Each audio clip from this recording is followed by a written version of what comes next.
We read here that Jesus then told a story about how the basis for our forgiving others. కాబట్టి మనం ఇతరులను క్షమించటానికి ఆధారం గురించి ఇక్కడ ప్రభు చెప్తూ ఉన్నారు. It's very important to understand the basis on which we forgive others. దేన్ని ఆధారం చేసుకొని దేన్ని ప్రామాణికంగా తీసుకొని మనం ఇతరులను క్షమించాలో ఇక్కడ ప్రభు చెప్తున్నారు. ఇది ఎంతో ప్రాముఖ్యమైన విషయం. Why do we forgive others constantly, or why should we ఎందుకు మనం ఎల్లప్పుడూ నిరంతరము ఇతరులను క్షమించాలి అంటే forgive others constantly? He told the story about this man who was a king who wanted to settle accounts. ఇక్కడ ఒక రాజును గురించి ప్రభు చెప్తున్నారు. తన దాసుల యొద్ద లెక్క చూసుకోవటానికి వచ్చాడు. With his slaves, and as he began to settle them, there was a man who was brought to him who owed him 10,000 talents. అతడు లెక్క చూచుకొని మొదలు పెట్టినప్పుడు అతనికి 10,000 తలాంతులు అచ్చి ఉన్న ఒకడు అతని యొద్దకు తేబడెను. Now that's a lot of money.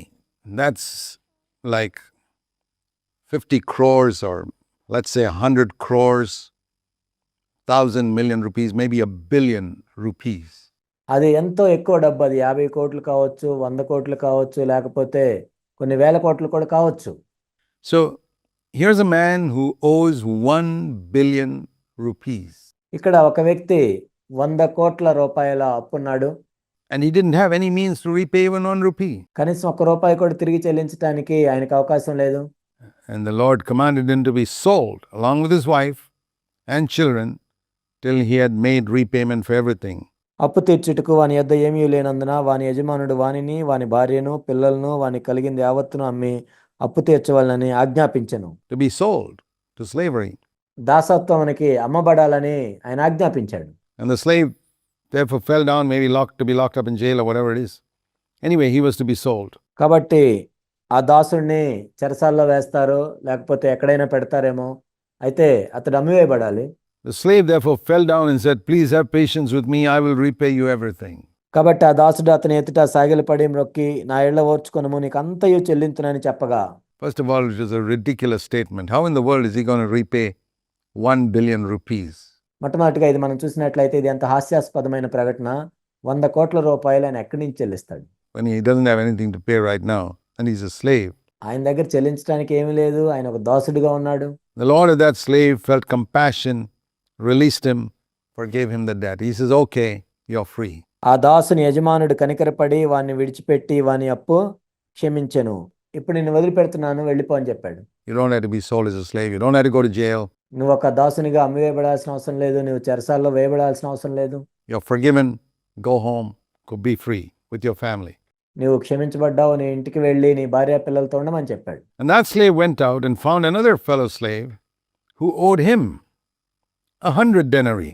అయితే ఆ దాసుడు బయటికి వెళ్ళి తనకు 100 దేనారములు వచ్చి ఉన్న తన తోడి దాసుల్లో ఒకరిని చూచి. Now 100 denarii is 1 denarii is 1 day's wage. Labor, 1 day's wage for a laborer. ఇక్కడ ఒక దేనారము అంటే ఒక్క రోజు కూలి పనికి వచ్చే డబ్బులు. That means not a skilled laborer, an ordinary laborer is 1 day's wage. Let's say maybe 100 rupees a day. And ఇక్కడ నైపుణ్యం కలిగిన పని గురించి కాదు. నైపుణ్యం లేని ఒక మామూలు పని చేస్తే వచ్చే డబ్బులు. ఉదాహరణకి ఒక రోజుకి 100 రూపాయలు వచ్చాయి అనుకుంటే. This guy owed him 10,000 rupees. Now 10,000 rupees is not a small amount of money.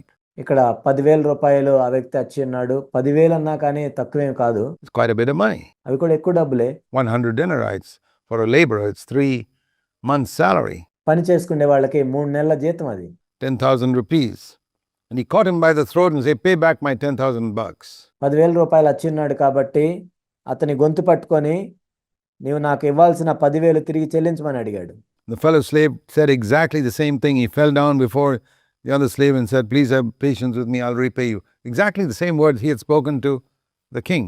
ఈ దాసుడు కూడా ఖచ్చితంగా మరొక దాసుడు రాజు దగ్గర ఏ విధంగా అయితే వేడుకున్నాడు అదే మాటలో ఈ దాసుడు కూడా చెప్పాడు. నా ఇళ్ళ ఓర్చుకొనుము, నీకు చెల్లించదునని వాన్ని వేడుకొనెను.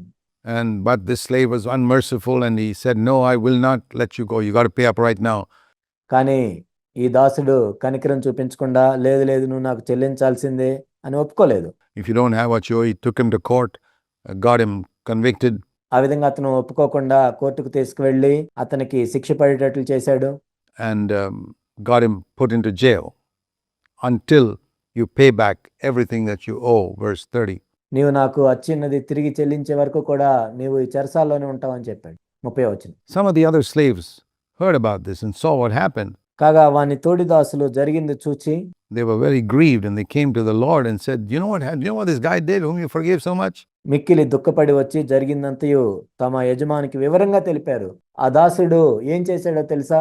So the Lord called that slave back and said, you wicked slave, I forgave you, verse 32, all the debt you, because you entreated me. Don't you think you should have had mercy on your fellow slave, even as I had mercy on you? అప్పుడు వాని యజమానుడు వాన్ని పిలిపించి, చెడ్డదాసుడా, నీవు నన్ను వేడుకొంటివి గనుక నీ అప్పంతయు క్షమించితిని. నేను నిన్ను కరుణించిన ప్రకారము నీవు నీ తోడిదాసుని కరుణింపవలసి ఉండెను కదా అని వానితో చెప్పెను. Be merciful to others just as God has been merciful to you. దేవుడు నీ ఎడ్ల కనికరం చూపించినట్లుగా నీవు కూడా ఇతరుల ఎడ్ల కనికరం చూపించాలి కదా. Don't you think you should have done that? నువ్వు ఆ విధంగా చేయాలి కదా. And the Lord was so angry with this unmerciful slave ఈ కనికరం లేని దాసుని మీద ఆ యజమానుడు ఎంతో కోప్పడి that he didn't just put him in jail. He said, get the torturers. ఈ వ్యక్తిని చెరసాల్లో వేయించలేదు, కానీ బాధించు వారికి అప్పగించాడు. In those days, there were people who not only tortured and not only put people in jail, but who tortured these people in jail.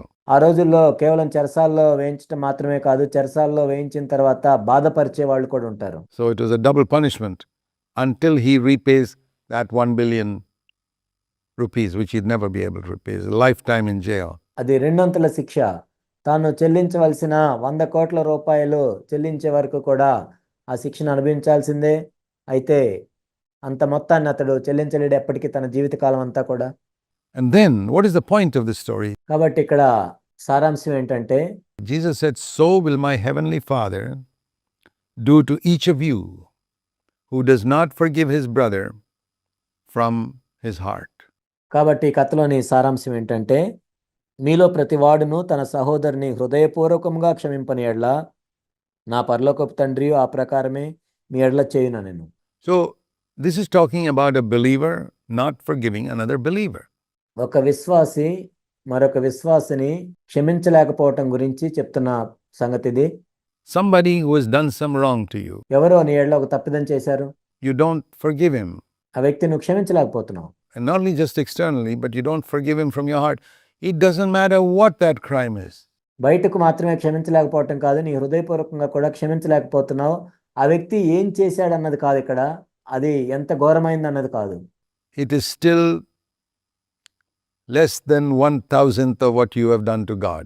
దేవునికి నువ్వు ఏదైతే చేసావో దాంతో పోల్చి చూసినట్లయితే 1000వ వంతు తక్కువ ఇది. Maybe you feel that that person has done a terrible crime against you. నీకు విరోధంగా అతడు ఎంతో ఘోరమైన నేరం చేశాడని నువ్వు అనుకుంటున్నావు. But it's like 1 billion rupees and 10,000 rupees. Maybe it's a big thing. 10,000 rupees is a big amount of money. But when you compare it to 1 billion, it's 100,000th of it. అది ఎలా ఉంటుందంటే 100 కోట్ల రూపాయలు, 10,000 రూపాయలు. What's that? So many zeros and then one. Point so many zeros and one.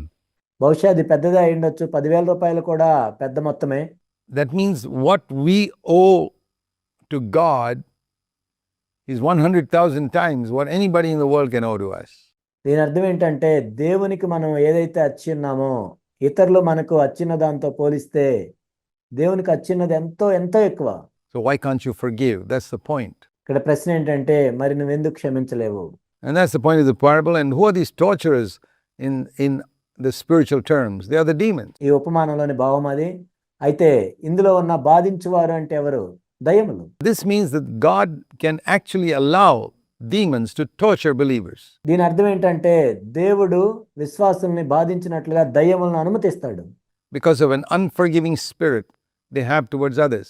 ఇతరుల ఎడల వాళ్ళు క్షమించలేని ఆత్మను కలిగి ఉన్నారు కాబట్టి. I really believe this is the reason why many believers are sick. నేను నమ్మేది ఏంటంటే, అనేక మంది విశ్వాసులు రోగులుగా ఉండటానికి ఇదొక కారణము. I'm not saying that all sickness is caused by sin or an unforgiving spirit. అన్ని రోగాలు కూడా క్షమించలేని ఆత్మ ఉందనో లేక పాపాన్ని బట్టో కలుగుతున్నారు. But I'm absolutely convinced that a lot of sickness among believers is caused by an unforgiving spirit. కానీ విశ్వాసుల మధ్య అనేక రోగాలు క్షమించలేని ఆత్మ వల్లనే కలుగుతాయి. Maybe 20% of sicknesses among believers, maybe 80% of sicknesses are caused by the fact that we live in a world which is under the curse. బహుశా 20% రోగాలు క్షమించలేని ఆత్మను బట్టి కలుగుతాయి. మిగిలిన 80% కూడా మనము శపించబడిన ఈ లోకంలో జీవిస్తున్నాం కాబట్టి దాని వలన కలుగుతాయి. And so there are germs and sickness all around and anybody can get it. That's true. మన చుట్టూ ఎన్నో క్రిమికీటకాలు ఉంటాయి, రోగాలు, వ్యాధులు ఉంటాయి కాబట్టి ఎవరికైనా రావచ్చు, అది నిజమే. But at least 20% of those sicknesses, I think, are caused by sin. కనీసం 20% రోగాలు పాపం వలన కలుగుతాయి. Sinful attitude, పాపపు వైఖరిని కలిగి ఉండటం, bitterness, నిష్ఠూరాన్ని కలిగి ఉండటం, anxiety, worry, ఆందోళన, చింత, fear, and an unforgiving spirit of bitterness against other person. భయాన్ని కలిగి ఉండటం, ఇతరులను క్షమించలేకపోవటం, A heart that is not forgiven others. And I also believe this is the reason why a lot of prayers are not answered. ఇతరుల మీద నిష్ఠూరం పెట్టుకొని ఉండటము, క్షమించలేని హృదయం కలిగి ఉండటం వల్ల అనేక ప్రార్థనలకు కూడా జవాబులు రావటం లేదు. The Bible says you can move a mountain with prayer, but before you can move that mountain, you must forgive others. That's what Jesus said. Bible ఏం చెప్తుందంటే నీ ప్రార్థన ద్వారా నువ్వు కొండను కూడా కదిలించగలవు. అయితే యేసుప్రభు ఏం చెప్పారంటే దానికంటే ముందు నువ్వు నీ సహోదరులను క్షమించాలి. So here, torturers. Do you find your life being tortured, your mind being tortured and tortured and tortured? ఇక్కడ బాధించబడిన వారి గురించి చెప్తున్నారు. నీవు కూడా బాధించబడుతున్నావా? నీ మనసులో బాధించబడుతూ ఉన్నావా? నీ దేహంలో బాధించబడుతూ ఉన్నావా? Your body suffering with a lot of sicknesses. నీ శరీరం అనేక రోగములతో బాధపడుతూ ఉందా? Dear brother, sister, consider this possibility that there may be people you have not forgiven. నా ప్రియ సహోదరి, సహోదరుడా, ఒకవేళ ఈ అవకాశం ఉందేమో చూడు. బహుశా నువ్వు ఎవరినైనా క్షమించట్లేదేమో. In the same way that God forgave you. Maybe you superficially said that, but you keep a grudge against them and you still want to fight with them. దేవుడు క్షమించినట్లుగా నీవు వాళ్ళని క్షమించట్లేదేమో. ఏదో పైకి క్షమించినట్లుగా నీవు ఉన్నావు, అయినా లోపల పగబెట్టుకొని ఉన్నావు, వాళ్ళకి విరోధంగా పెట్టుకొని ఉన్నావు. Well, the torturers will keep troubling you అలా అయితే బాధించి వారు నిన్ను బాధిస్తూనే ఉంటారు. till you release those people. But you say they have done such terrible harm to you. Well, not more than the harm that you've done to God. బహుశా నువ్వు చెప్పొచ్చు వాళ్ళు ఎంతో ఘోరం చేశారని, కానీ దేవునికి విరోధంగా నువ్వు చేసిన ఘోరం కంటే ఇది తక్కువే. And so, if we compare what others have done to us with what we did and how God forgave us, then it becomes easy to forgive other people. దేవునికి విరోధంగా మనం చేసిన దాంతో ఇతరులు మనకు చేసిన దాంతో పోల్చి చూసినట్లయితే దేవుడు మనల్ని క్షమించినప్పుడు మనం కూడా ఇతరులను క్షమించడం సులభంగా ఉంటుంది. So I hope we learn a lesson from this and that we will make sure that because God has forgiven us so much, not just to be healed from our sicknesses, but because God has forgiven us so much, that we openly, gladly forgive others. కాబట్టి ఇక్కడ మనం నేర్చుకోవాల్సిన పాఠం ఏంటంటే దేవుడు మన రోగాలను స్వస్థపరిచాడనే కాదు, దేవుడు మనల్ని క్షమించాడు కాబట్టి మనం కూడా ఇతరులని సులభంగా క్షమించాలి.